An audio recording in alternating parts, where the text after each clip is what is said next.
a lot of talk about cultural appropriation and how this is an inappropriate opera to perform anymore. But I just want to share that I attended a performance 2 weeks ago of Turandot.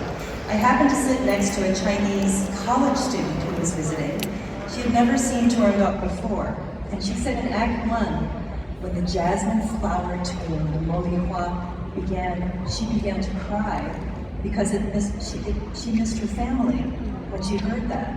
So I think to her, Puccini was able to incorporate these Chinese melodies so beautifully into the Italian art form, and it moves you. It's the emotion that matters. And I thought that was very touching. Well, thank you very much. Nice to hear. Thank you.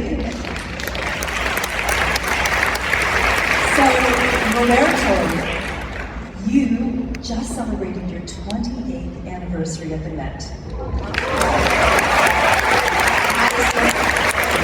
And you have sung so many of the great French and Italian tenor leading roles, but this makes your Met role debut as CALÀF.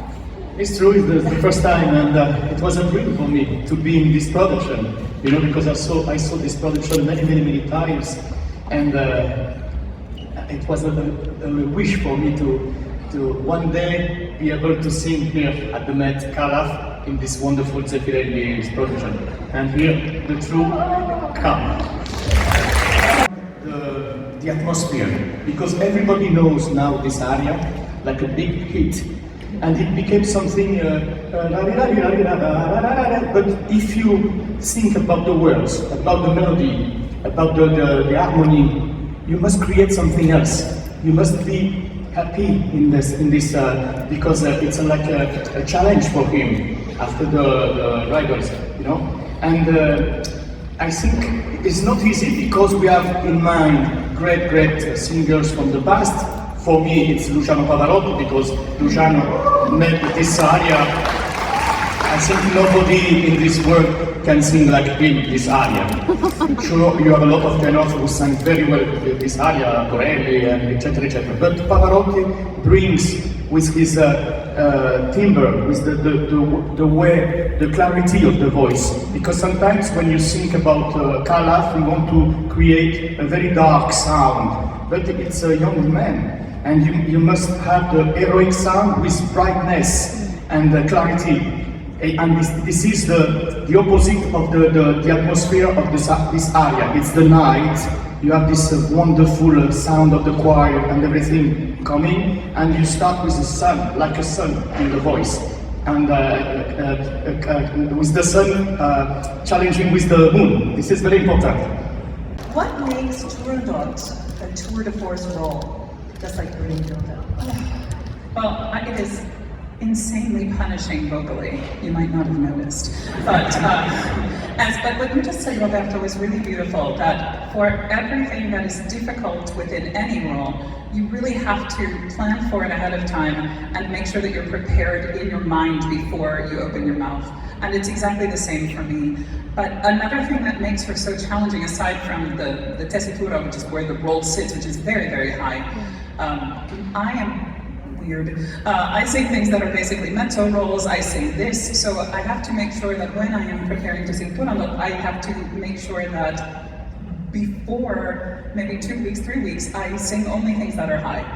Apparently I have to show you that's high. But I do have to prepare in this way. And something else that's very challenging about her, I love to play the baddies and the thing that rhymes with witches, which I won't say because I'm a lady. But what's lovely about this role to me is she doesn't do good things. She does horrible things.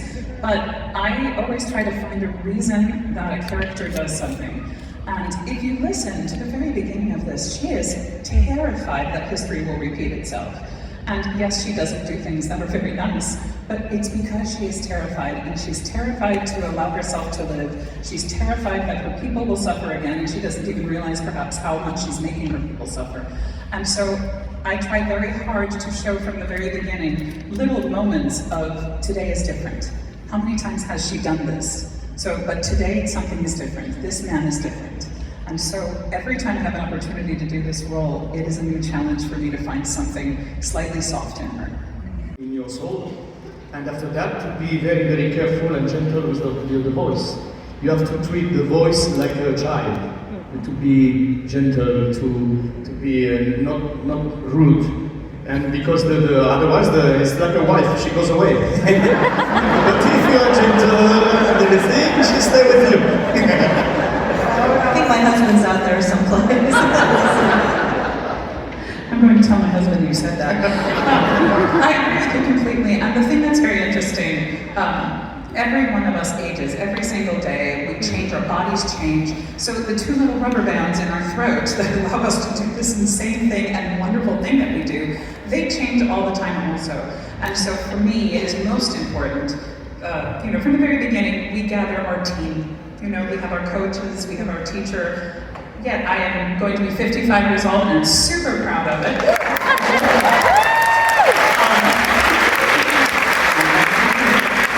But the thing that is amazing is that it is important to realize that every day you wake up with a different instrument. You wake up a day older, you wake up a day different. And so it's constantly changing. And so it is a journey every single day, and it is up to us to continue to take care of that instrument and learn what we are dealing with that day, that month, this year, next year. I awoke this morning with a saxophone in my throat. I will do something jazzy. Yes, I woke up with a tube and you heard me warming up, it wasn't pretty. How has it been for you to work with this incredible orchestra, the chorus, and these singers? I really cannot believe that on 19th of April it will be my last Turandot. I did now 12 and it will be 13th, and I have to leave New York because I will miss all you. I will miss this public, this theater, this incredible orchestra, musicians, staff, because I really enjoyed, maybe I can say that I never such could enjoy to conduct opera as at Metropolitan, because every level, every musician gives every day 200%. And this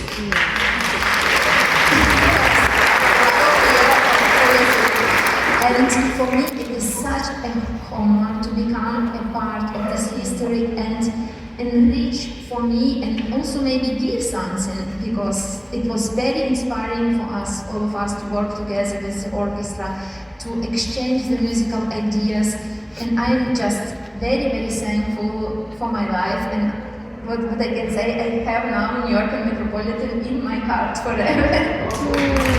Today or tomorrow, and I could just say that my goal is to serve to the arts, because I think through the arts we can educate our world, and I really believe that our future is in peaceful life. And I also want to thank you to Metropolitan Opera, because you did so many signs of support, also this wall with Ukrainian artists, also the words which are written on the program, and so many projects. Just thank you very much, because for people in Ukraine, I know this, to receive that solidarity signs from the most famous theater in the world is giving also the hope that they are not alone. So thank you very much for fighting for peace. More to give as artists? Yes. No, and every day that we live, what we know about love and life at 25 is very different than what we know about love and life at 50. And who knows what I will learn when I am 75. I bet you some of you can tell me, please, yes? Yes. So, every day we learn something new, and everything that happens to us in our lives affects the way that we bring ourselves through a character onto the stage. That's one of the most fantastic things about what we do. I think it's the right profession to give emotions to the public, to the audience, and to receive back from them. Yes,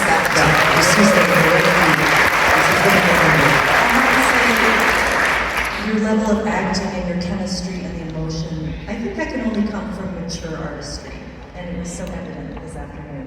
Well, I have to compliment you, like we all didn't already, but we're going to do it again.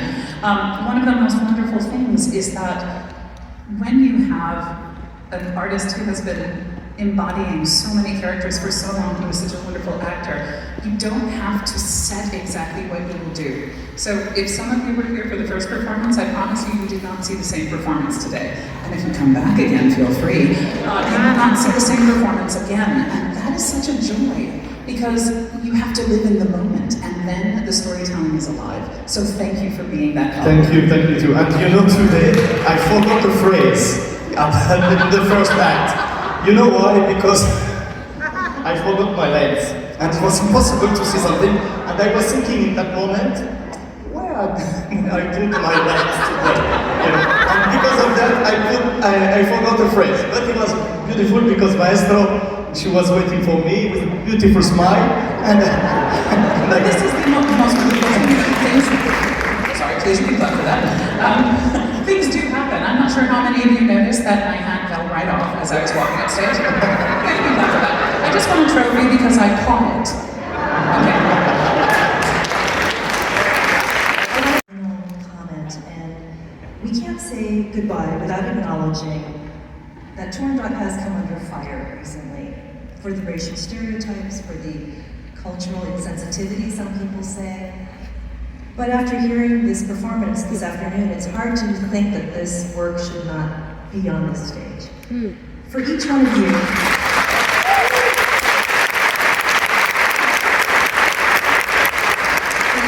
in one sentence or two, advocate for this work, for Puccini's final opera.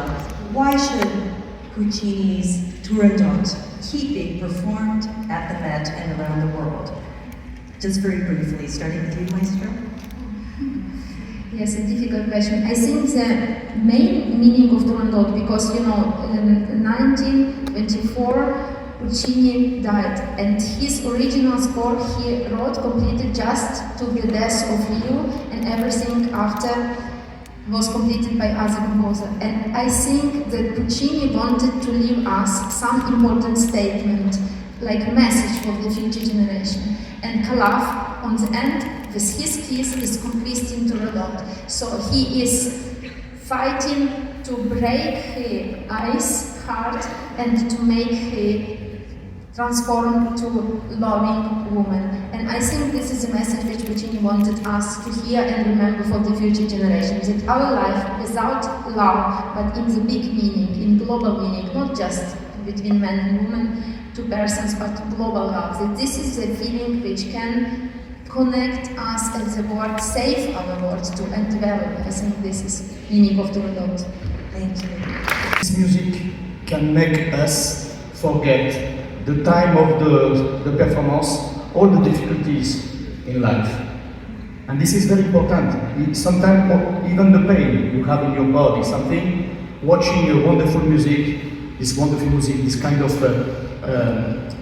eternal music, you know, it's like a medicine. It's more power than medicine, because for 1 hour, 2 hours, 3 hours, you forget everything. And I think this is the real message we have to give to the people.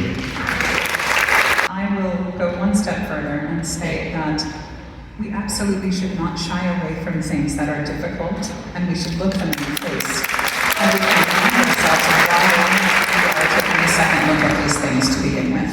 I think that rather than put them away, we all stand to learn something from these. And we get to have the 3 hours away, and the beautiful music washes over us, and we get to take away that love is important, and we need to be at peace with each other, and listen to each other, and surrender to each other, and pay attention to who we are as human beings, and as our collective souls are all feeling the same things when we hear this music. So I think there are a million reasons to keep this in the repertoire.